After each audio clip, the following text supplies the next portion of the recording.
What's up, everyone? This is Jake's the Showrunner and your DM Elijah, and we have episode 8 of Next on the Initiative for everyone today. That's right, it's time to explore the Underdark. The Underdark. Bum, bum. Dun, dun, dun, dun, dun. Call back. So yeah, this episode starts the second part of the campaign. The players have escaped from the Drow outpost Velkynvelve, but the danger remains. Miles beneath the surface, they must make their way through endless caverns and passages and work together to travel to an agreed-upon location. I was really excited for this part of the campaign because now that our characters got to escape the prison, we get to use all the magic and skills that we didn't have access to in the prison, you know? We get to go all out against the horrors of the Underdark. Yes, the first chance for players to truly show off, unshackled and unbound. I wonder what roles everyone will fall into. For example, who will, air quote, volunteer to become the tank, and who's going to be the guy who claims the most spoils? With you guys having a large group, I'm going to have a lot of possibilities to throw your way. A lot of fun, too. I see someone's been practicing their evil laugh. You gotta have one. I don't have an evil mustache, so I gotta have at least half of it. I think you have a really good evil laugh, you know? And just as good of an evil mustache? Yeah, well, it's getting there, you know? I think as soon as you can start twirling it, then it will be a proper evil mustache.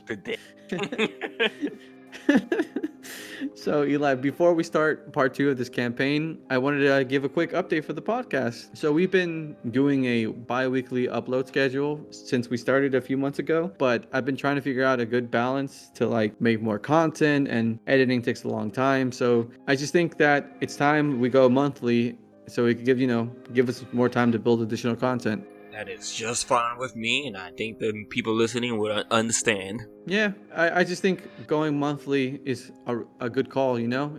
I like that you're being a nice guy about it instead of being like, hey guys, leave me alone, I'm busy. Well, no, it's just I want to like make more cool stuff, you know? Like I want to do more fun D&D related content, and you just need time. So it is what it is. But yeah, we're going on a monthly upload schedule, and if you want, more content or early access, you can just check our Patreon. We'll upload things there as soon as we have it. So, Eli, is the old man that lives in this podcasting tower around? This magical podcasting tower that doesn't exist in the real world, but exclusively exists in this fake podcast room we have set up? Oh yes, the tower that canonically exists here and does not exist anywhere else. So not in the moment. He's in the laboratory making something to help out with things at the said tower. We don't mention the Paradox Tower too much, but the maintenance on this place, it's an arduous labor. It takes a lot to clean. You wanted me to give you this letter to read, though. Oh, a new letter? Is this? Yeah. Is this a magical letter that transforms your voice into an old man, or is this just a normal letter? It's a normal letter, but he mentioned that he wanted to hear your best impression without the access of magic. Jake's the magic, and I'm going to just touch you on the shoulder right here. The magic was in you all along. Greetings and salutation, my fellow tower mates. I apologize for not being available at the time. Making mimics that won't become hostile is such a tedious and arduous task.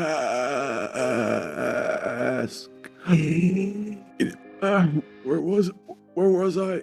Oh yeah, the mimics will greatly aid in the cleaning of the tower. Or, it might consume the entire structure. Well, on a lighter note, our adventurers are no longer trapped in the cold chains of Velkynvelve. The adventurers that they're trying to make it out of the abyss, Still on the run, they try to gather themselves in the moments of peace they have. These moments, however, can change in an instant when going into the Underdark. Into the Underdark. The Underdark. Play the episode.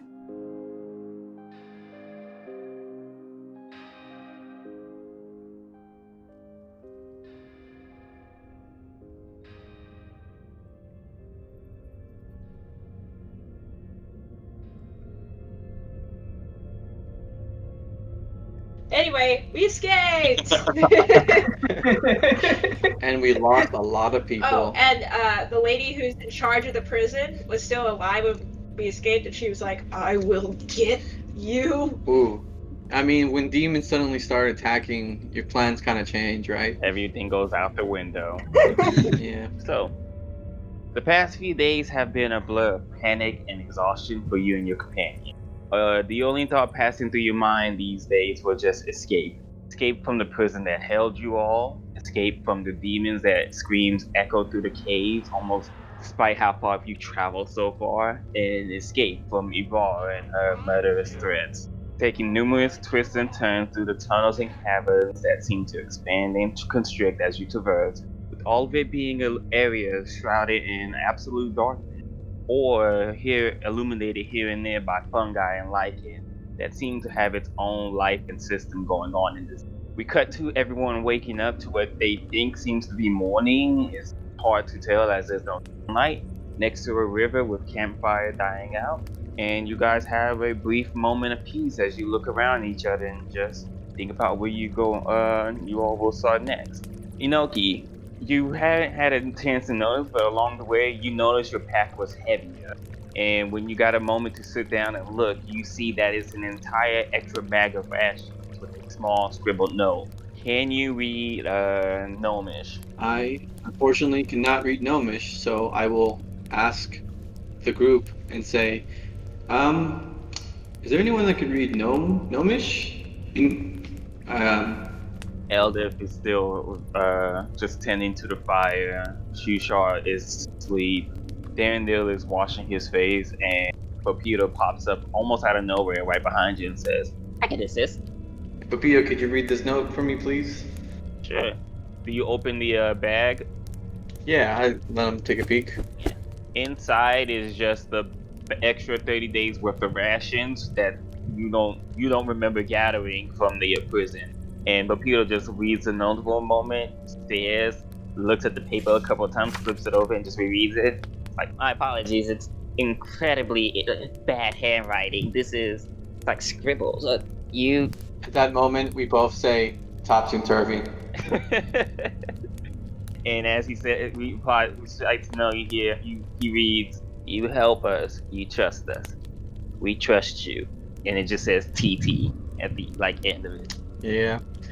Those are some weird boys. Kids. What's Kids? a girl? One's a girl? Okay, real children. There we go. Thanks, Pepito. Do you want a ration, man? I don't. He takes it confused and then just pockets it in his pouch and goes towards the river to start washing up a bit. Nice. I go sit next to the stool and then just look at my bag. Stool is just watching you. He noticed the bag of rations, he actually notices the extra bag on your waist, points at it towards your jars, and then he releases his force to start communicating. Give me a Constitution saving throw. Okay. I was like, oh, I don't think I've had to do that. All right. Oh, I got an 11. You're connected, and he just says, Do you know how to get home from here? Yeah, I know the way around here. Well, more or less. I have I don't know, do you feel like an innate feeling kind of guiding you a little bit? Might be a little weak, but you kind of know. You see him concentrate for a moment, shakes his head. No, I don't know. None of this is familiar. It's like, well, also, you see that little mushroom in the corner? It's one of mine, so I feel like I'm surprised it's still here, but I think we're on the right way. I would say that you just, at this moment, you kind of just point to a random mushroom. You've been in the Underdark, but you haven't been in this section of the Underdark due to them transporting you to the prison. All right, fair enough. He looks at the mushroom, looks at you, excited. Then we must be close to home. You can lead the way. Oh God, okay. Yeah. Yep. Mentally caught. Sorry, I had a headache for a second. You Yeah. have some spit trapped in your brain. Why don't we just look at the fire? At this point, everyone is who was asleep is waking up, getting this stuff together. I just want to say that the whole time, it has been sitting in the shallow part of the river, just letting the water wash over it, as you might imagine an actual frog doing. Where they're just kind of chill. As you do so, go ahead and give me a perception check as you just flick in the water. Okay. See if he's a 13. 13. As you just do so, you just flick. Put your hand in the water. It feels so nice to have something cool on your skin. You see the water in the distance get a little red, Oh god. and you look further up ahead, and you just see a corpse of a half-eaten drow drift past.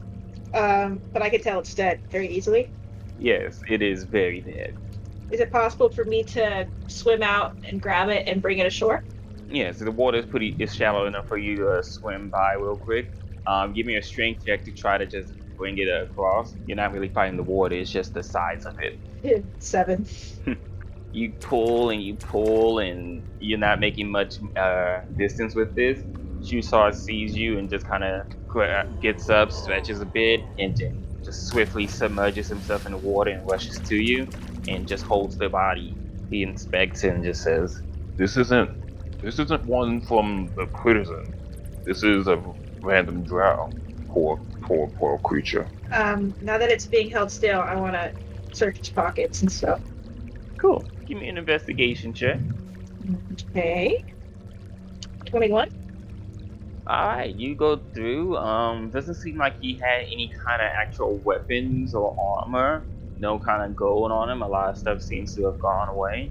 But like as you check around his neck area, what's left of it, you see hanging is a necklace with this little black jade stone.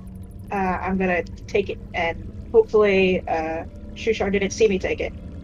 Okay, if you're trying to be sneaky about it, give me sleight of hand. Okay. Yeah, I'm on. Okay, 12.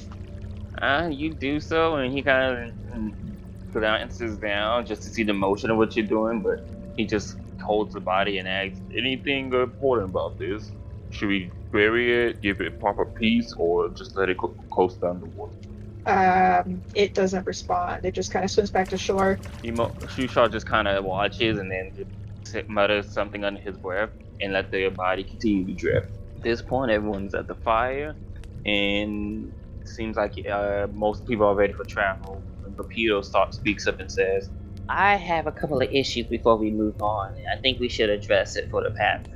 I can only lead us so far, and our guide who's mentioned this safe spot, Neverlight Grove, is no longer here, if you all know. I cover Stool's ears. You don't have ears. It's about the gesture. So, I can take us to where I know where to go. And that is my home, Bracklestead. Is anyone against that? How far away is that from Neverlight Grove? I don't know. From here, I can say it's probably about a month's travel. But I've never been to the Neverlight Grove. I've never been to these. Can I do an investigation check to see if I recognize the area even a little bit? you can do a survival check to try to just get a lay of the land. You would know that you're a good distance south, away from the prison itself, but you guys don't have a map to try to define this. All right. So let's see if I pass this high barrier. Does a 17 help? You can tell that if you continue with that, you can tell that if you continue south, you will end up towards not south but west. My bad. If you continue west, that you would find something similar to Neverlight Grove. You as a Myconid have never been in this location. You only heard from the Underdark creatures before that just a haven for Myconid. Okay. Rumors, stories. It seems to be a very secretive spot for those outside of the species. Here, I consider it, and I'll say, give me a second to think on it. I have to weigh some pros and cons. Let me also talk to Stu a little bit. Yeah, Shushar gestures his hand towards it and himself and says, I could get us to, if we go towards the dark light, I could get us towards anywhere we need to go. We'll probably could find Neverlight Grove on the other side. And he looks at Papito, who kind of just glares at Sushar, and he says, We must go through the Dark Lake anyway to try to find a way to Gracklesturg. Elder pipes in and says, none of these are locations that I see are being useful. What is our reason for going to the Dark Lake or Gracklesturg? Are we trying to stay together for this? Is this the plan? I think staying together would be the best chances of survival for everybody. We barely made it out, and we've lost already a lot of people. And if that prison is anything, the Underdark can be a dangerous place. I mean, demons just suddenly appeared. That's some crazy shit right there. Papito speaks up. Yes, which is why we should have a proper guide leading us to a place that we know we can use. My home Gracklesturg can give us a safe spot for a period of time, as well as armor we might need to properly defend ourselves. And he looks at Elder. For people like you dwarves and others, it has options to the surface that we could use. It might even solve all your problems. And Elder just glares at him and says, I don't trust the Daryl to lead us.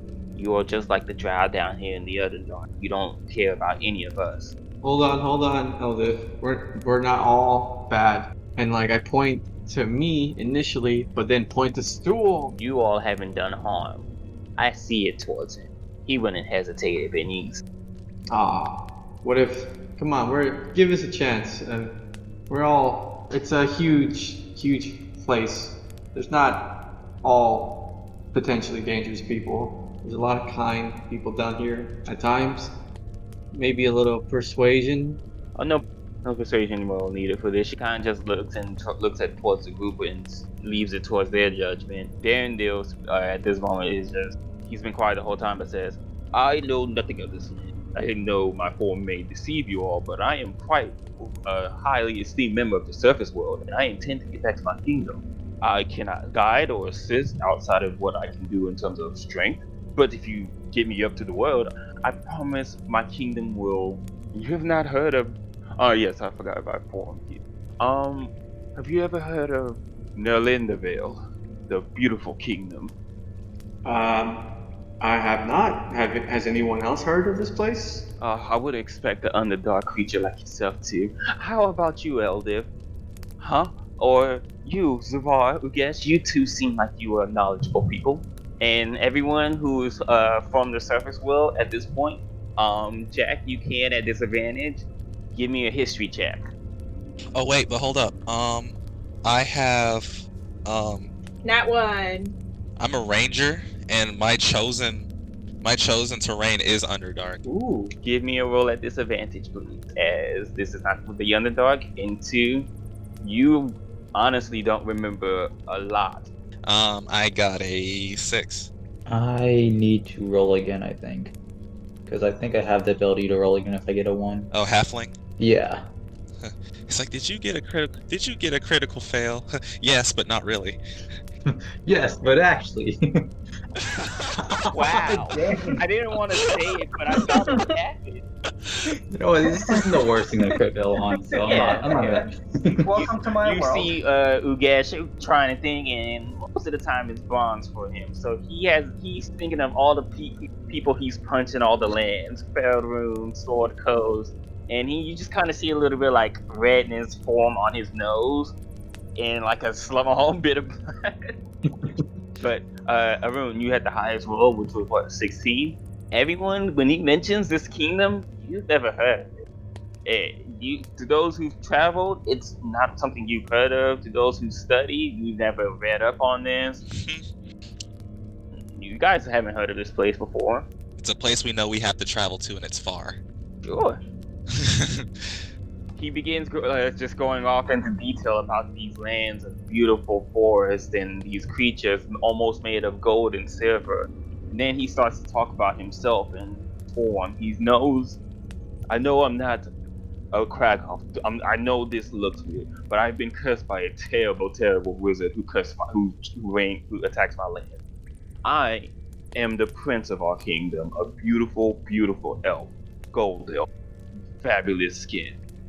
This is a horrible transformation, and I wish to fix that. Really? Why would I lie? I mean, you don't look bad. I just didn't think you were cursed. I mean, you look, I don't know, kind of handsome.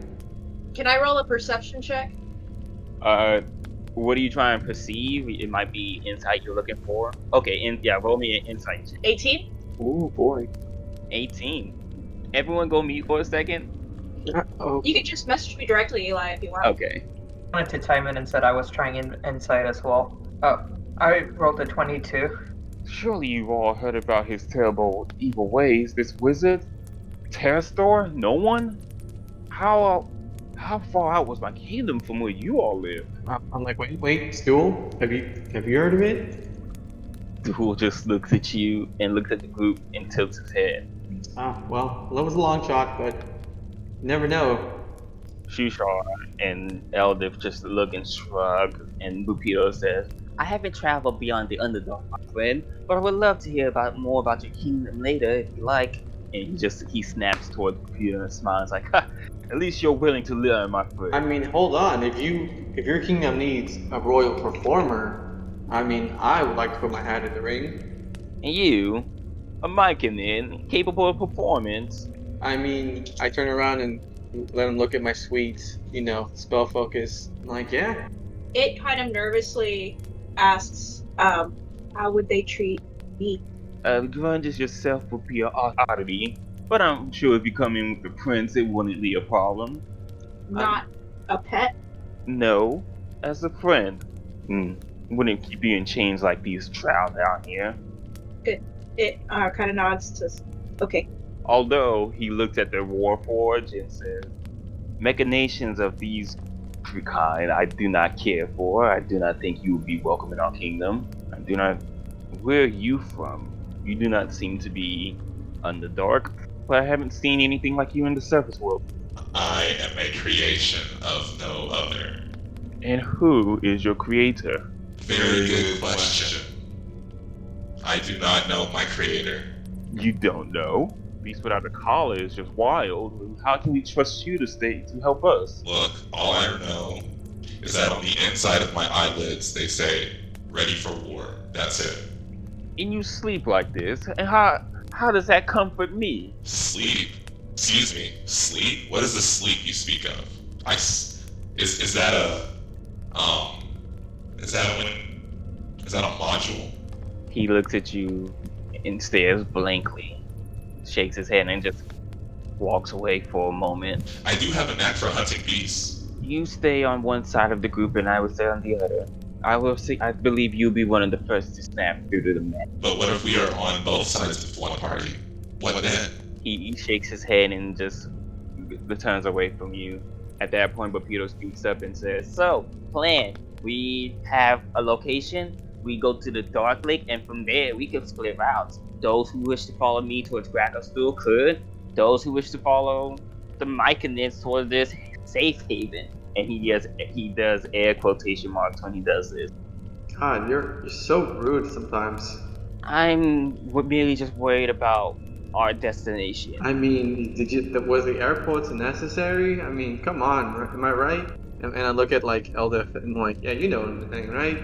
She kind of shrugs and like, I don't want to trust this one, but Gracklstool is a city I do have heard of. It's somewhere we could probably at least have a moment of like planning and preparation of. The equipment we have is not properly suited for this. Hell, I might take some of the materials we find out here and better work on it while we're on this path. But he seems to be the one who's most knowledgeable of these lands, at least in terms of a route. So the Dark Lake should be our first destination. And from there, we can work on something else. Fair point. Okay, I'm convinced. And Pupila kind of looks across the group and just sees everyone in approval. Well, in that case, I need someone to aid me. I am good in terms of navigating, but trying to deal with the terrain is a bit more difficult. Who here could be an assistant guide? I will navigate terrain, as I have been built to do such things. I will play his badass music as he navigate. Elder speaks up. You don't remember what you are for, but you know that you can guide us through this land. You are a curious creation. Yes, I am just a curious creation. I don't know what I'm here. All I know is that I must navigate and beast tame error. Not necessarily beast tame, but beast tame. I mean, do we have someone that can assist? Is anybody good when it comes to like tracking or surviving or? I don't think I have any advantages like with surviving or things. I'm more of just a fighter in general. All right. I mean, I do have stout resistance, which means I have resistance against poison damage, but I don't think that's gonna be too useful. Just to say. So, do you all start to head off for the journey today? Hope everyone's got their boots laced up. Alright, so we're going to start off the departure.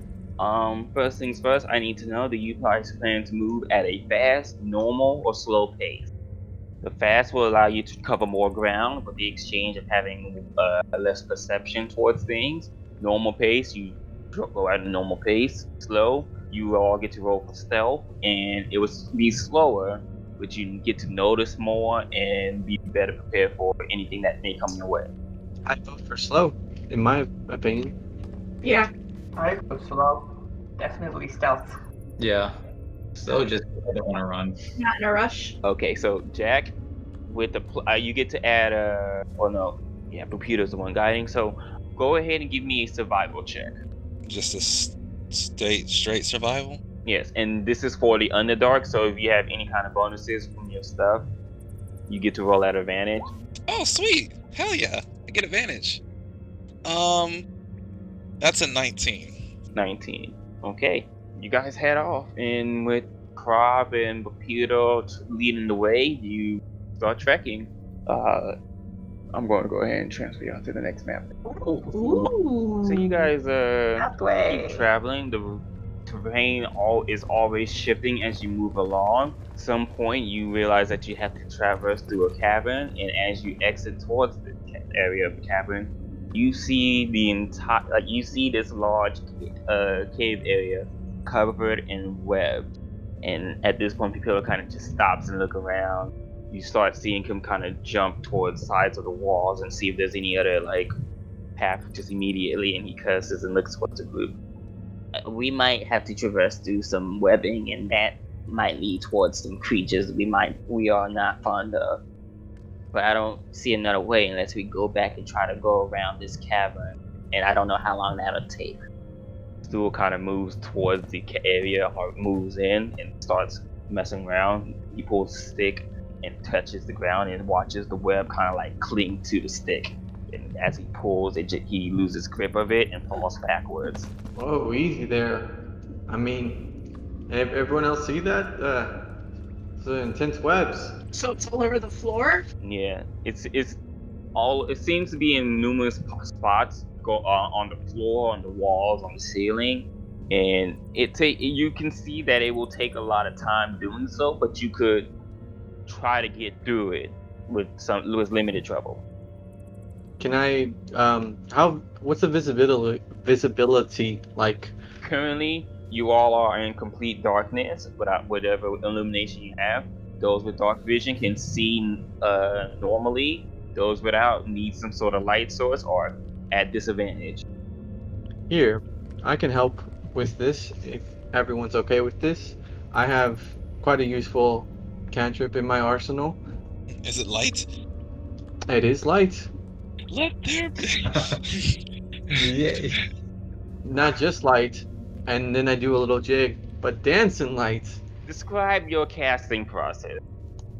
Alright, so I grab my spellcasting focus from my back. I hold my hand up, and you see what looks like mushroom stems just slightly grow a little longer, and I start strumming my spell focus as little lights start appearing from the top, and then 4 distinct what look like fairy lights, torch-sized lights appear, and they just look like little glowing mushrooms, and they start dancing through the air. So you all see these multicolored little spores of light float around you all, and it stays within a reasonable distance, and now those who can't see can. Here, I ask one question to the group, and I say, would y'all like these 4 lights as I continue to strum to be 4 individual small lights to go throughout the cavern, or 1 big light so we can see 10 feet in a radius? Elder kind of says, the more we can see as we travel ahead, the better. I don't like this area. We should probably keep it around us, though. Okay, I mean, if I need to, I can move them as a bonus action. I can move them 60 feet from where it is to a new spot. But 4 lights it is. And then I guess I keep the lights shining near us. Elder looks at some of the webbing and takes a swing at it in front. Her warhammer gets stuck in it for a moment, and then she just yanks and rips it apart. And she does this a few more times until she kind of looks visibly tired from just doing this action. And you guys see a small path up front. She looks back and just, I think we might need a better solution to get through most of this. Yeah, warhammers don't usually get stuck in webbing like that. So can I make a... Wait, why wouldn't they get stuck in webbing? Depends on what kind of webbing this is. I mean, if this webbing's like really, really thick, then Not just everyday spider webbing. Not your average webbing. not your average spider. So can Not your normal New Yorker webbing. can I make an investigation check to see if any of these webs are like recent or fresh? Sure. I would rather say a nature check in that department. And this would still go towards the Underdark section, so I will give you an advantage. Yes. Like your range of stuff will be useful. Okay, so for my nature check I have a 16. 16. You inspect the webs, and a lot of it seems like it's been laid down over time, but it still keeps this level of like moisture and strength to it. From the inspection, you can tell that the ones nearby next to you is old, but it stretches out towards the entire cavern, so you don't know if there's when you'll hit something new. Very well. Let's see here.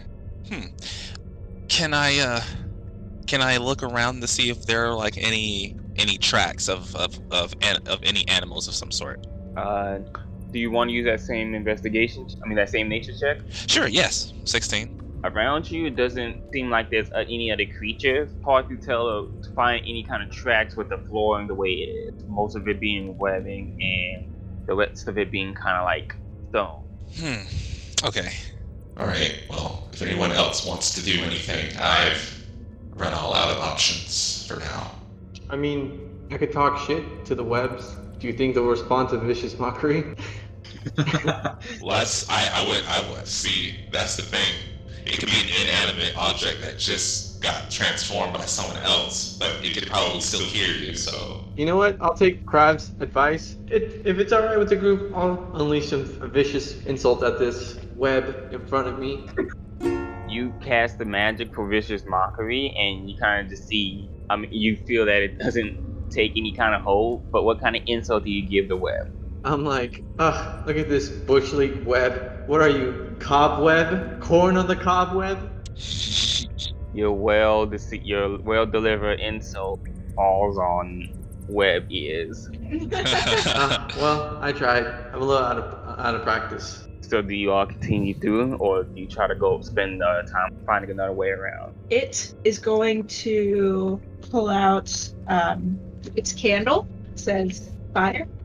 Ooh, fire might be a good idea. Tinder. You pull out this candle, and Shushar looks at it and says, I like the logic, but the flame may be too weak.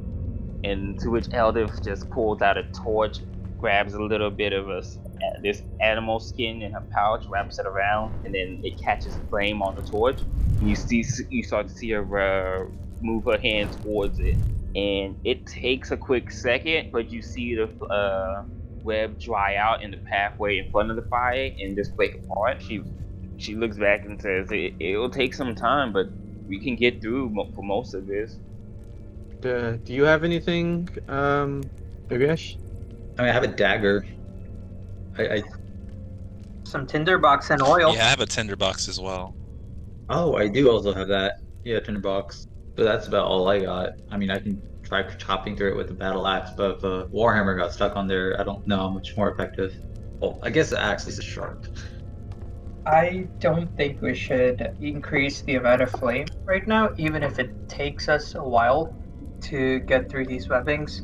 I think it's safer this way because with more fire comes more smoke and could literally give our position out. Like people will come to know. And who's to say what lurks on the other side of these webbings that might get attracted to the flames, right? At this moment, you kind of get like a terrible flashback of your situation previously and think back on the spiders.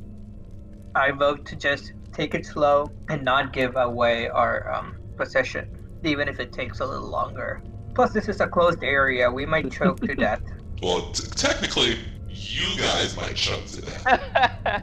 Yeah, you guys. And I quickly go over to his side, and I'm like, these mouth breathers.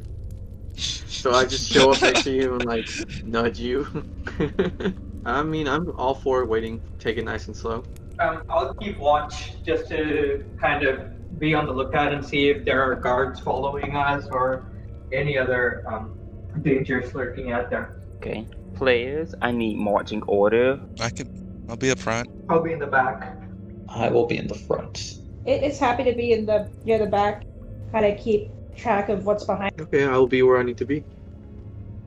At this point, since you all mentioned that you would be going at a slow pace, I need everyone to roll me a stealth check. Do I get it at advantage since we're in the Underdark?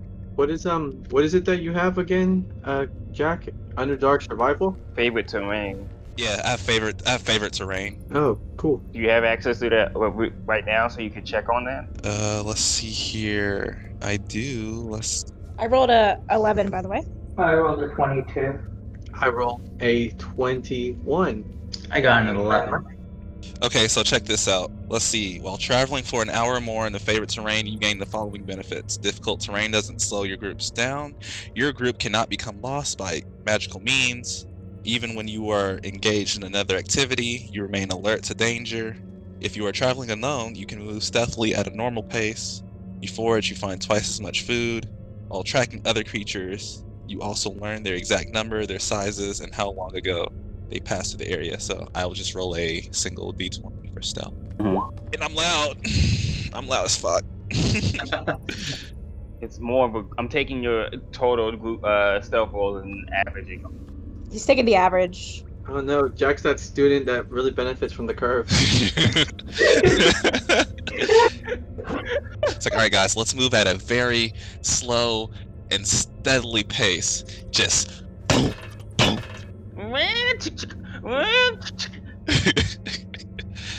But what did you roll? +3, so 4. It's not so bad. Yeah, no, nice. Good. You guys start your trek through the cavern. While going through, you notice that the air is filled with this foul, musty odor, and while the temperature is cool, there's this weird humidity that causes everything to feel moist. Those who can see, y'all notice as you travel through, a number of cocoons scattered here and there on the walls, floor, and ceilings. A lot of them are humanoid size, others seem to be creatures here and there. And while you all are going through this web cavern and making these observations, you get this weird, unsettling feeling that you may be watched. Perception check? Or investigation? Perception check for everyone who likes to do so at this time. I will take you up on that. God, my rolls suck. Another 11. I rolled 21. 18! The good rolls keep rolling. Oh my god, Arun, I feel like we're just killing it today with these rolls. Let's see, everyone's making perception checks. That's 23. And those who got over 18 and should keep going through the webs, a lot of you all are focused on just trying to make sure you don't get stuck, moving in and out through it. A few of you can hear off in the distance just as if something is traveling around here. Every now and then you see a flash of movement, but I'm not sure what it is. A couple more hours pass of you walking through, and suddenly you all hear from the distance a sharp animal cry that seems to have been cut short, and then just silence. Stool just grabs your hand, Inoki, and you kind of feel it trembling. And Eldiv just grips her hammer a bit tighter, Shushar just stands next to like looks behind him and looks at it and kind of just like looks at it with this sort of dependence. But Peter is just nodding his head, and mentions slowly, silently, "We might be we might be one." I check to see if I recognize the sound. Would that maybe be nature? Nature check if you like to try. Can I do that as well? Oh, nat 20. Oh, that's the in D&D Beyond, the 20's a B. I got a 16. Yeah. Yeah, boy. Both of you, from kind of just general knowledge, heard the cry and thought, that is the poor sounding cry of some sort of kobold. And you can kind of tell that it was a bit of a ways away from here. At this moment, while you are focusing, I need Zuvar and it to make deck saves as the area next to you kind of like sinks all of a sudden into webbing. Okay, I nat 20, 24, but nat 20. Yeah, you instantly leap across. 16. 16, you kind of sink in and jump, and your jump is a bit shorter as you feel like it almost cleans and pull you back in. You notice it, and at that moment you kind of like tap the web a little with your weapon and see that it sinks in and spots. As you get deeper towards the cavern, this happens a few more times. It causes you all to move a bit slower as you just are even more on guard. I'm gonna prepare my crossbow and go ahead and make sure it's poisoned and get very close to the group. Just like almost like bumping into legs from, trying to be safe in numbers.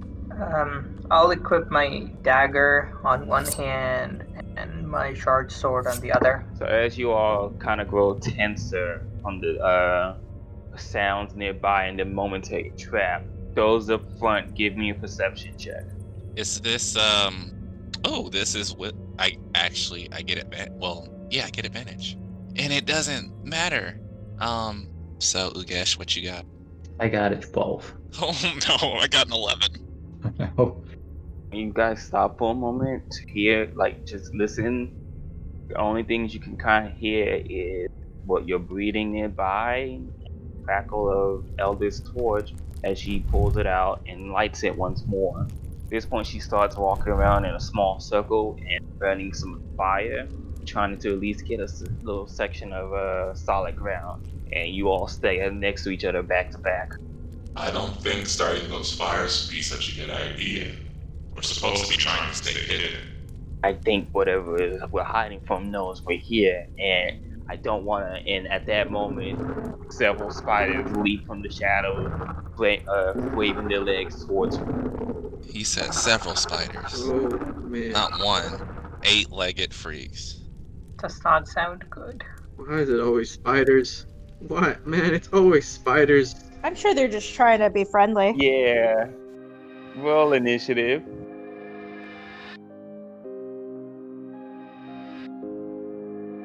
So hey guys, welcome to the end of the episode. Hope you all are having a good time listening and a good time in general. Everyone is finally out of that unpleasant prison and running amok already in the Underdark. I'm sure we'll have more fun encounters like the one we just had here. Won't you agree, good sir? Yeah, no, for sure, man. I'm like really excited to keep fighting monsters in the Underdark. Like, there's a lot we haven't encountered yet. I know some spoilers about the Out of the Abyss module from, playing a Myconid character and like looking up lore about the Myconids in the Underdark and whatnot. So there's a lot of things and encounters that are possible that I'm aware about, but because it's a story that we kind of make as we go with our friends, there's a lot of routes and possibilities that may or may not happen. So I'm excited to see, what happens in the future. Indeed. I'm not I was gonna say I'm still pretty excited about this segue and this promotion we have for our Patreon. That's right. Woo! Let's go to the segue. Doing the Patreon segue. Oh yeah. Hold on. Okay. Hold on. Okay. Okay, we're at the segue. Support us directly on Patreon at nextontheinitiative.com. Any additional content that we're going to make is going to be uploaded to the Patreon first, and the best way to find it is by using the link in the description. So it's time to name something that is $3. Oh yeah, we're playing that usual fun game of name that $3 item. Yep, we find something cheap that is the same price as our support tier on Patreon. Hopefully, I don't know if this actually helps anyone or makes anyone actually want to give some support on Patreon, but like it's really fun to come up with things in this outro, you know? It's a bit I'm with. Yeah, it's for sure. It's always fun to think of something or like ask of one of our friends to name something $3 and then they just freeze and they're like, Every time. Every time. All right, so Elijah, I figured we could start at the top with you, man. Do you have something in mind? Actually, if you don't mind, this might sound crazy. I asked the old man to do it this time. Oh, the old man that lives in this podcast tower that we are, role-playing in? Indeed.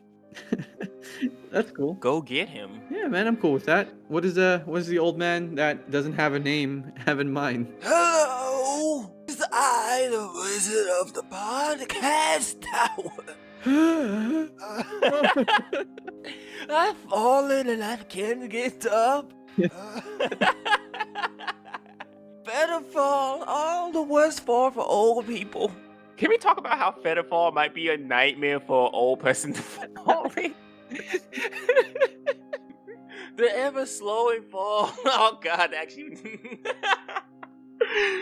Okay.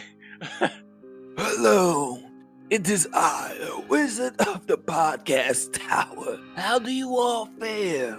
What's up, old man? How's it going? Hey, old man, how's it hanging? So, yeah, hate to interrupt whatever it is you're doing. By the way, we appreciate what you're doing with the tower. But we ran through everyone involved for the podcast for our $3 bit. And we kind of was hoping you help us out a bit and join us for a moment. Just name something that is $3. Don't panic, it's something easy. Ah, yes, no. I'm well versed in this. I am willing to assist. For I will only say it once. For the price of $3. You can obtain 3 gold coins. Very interesting that your currency here can match mine like this. I must now be off. I hope that was sufficient. Farewell. Why is it always a cloud of smoke? Well, I am kind of surprised. I guess gold isn't as valuable in the magical world of D&D where this wizard man operates. I'm assuming, because $3 equals 3 gold coins seems kind of low, but hey, well, whatever works, you know? I mean, now that I think about it, I guess in D&D they can travel to other planes and realities, so I mean, is resources even a thing you need to be worried about? Better question is, does it make our current currency insufficient to the D&D world's currency, and we're just the ones with the bad value? I don't know. Wait, breaking report. Someone's coming in. Someone's got the hotline. You're on call. Go ahead. It's all about the platinum, baby. It's all about the platinum. Thank you. Thank you, hot caller. That's my wife and that I love. So, on that note, follow us on social media. You can use the links in the description to find out about our official accounts. And as always, consider giving us a good rating on the platform you use to listen to this podcast. We really appreciate it. So, some of the sound effects used in this episode were made by me. I just go, yeah, or just make like punch sound effects or something. But the sources for the music and additional sound effects can be found in the description below, and they were all used under Creative Commons licensing. So support those, independent creators. They're very awesome. And this podcast is unofficial fan content of the D&D 5e module, Out of the Abyss. We are not sponsored or endorsed by Wizards of the Coast. Any role-playing we do as characters, depictions of locations, or, other content in this module is fan content of this podcast, of the source material. So please support the official content and support any official releases. Special thanks to Maia Ross playing as It the Grunge, Jack Phillips as Krav the Warforge, Arun Bharadwaj as Zavara the Half-Elf, Jakes Hernandez as Inoki the Myconid, David Ugesh, sorry David, and David George as Ugesh David the Fighter. Hold on, momentarily, so I can just. No, I'll just keep that in and say, man, Oh no! you were just very immersed, huh? I It's can't just- tell which is real life and which is the D&D world. The dice tell me everything. Yeah, someone just too immersed in the campaign, huh? Thank you all for listening, and stay tuned for the next episode. Yeah, that's Wait, excuse me. Old man. Old man, do you got an outgoing message for this episode? A warning to you all travelers. Just a warning. Do not trust the grass in the Feywild, for it is cunning and devious. It will tie your shoes without realizing. Farewell. Pretty good note, you know. The Fae can be very cunning and devious, you know. Right. One day it'll be fun playing a one-shot or adventure in the Feywild. That'll be a good time. Oh, I can't wait for that. Yeah, well, I guess for now, everyone have a good one. Be safe out there. Take care, so long.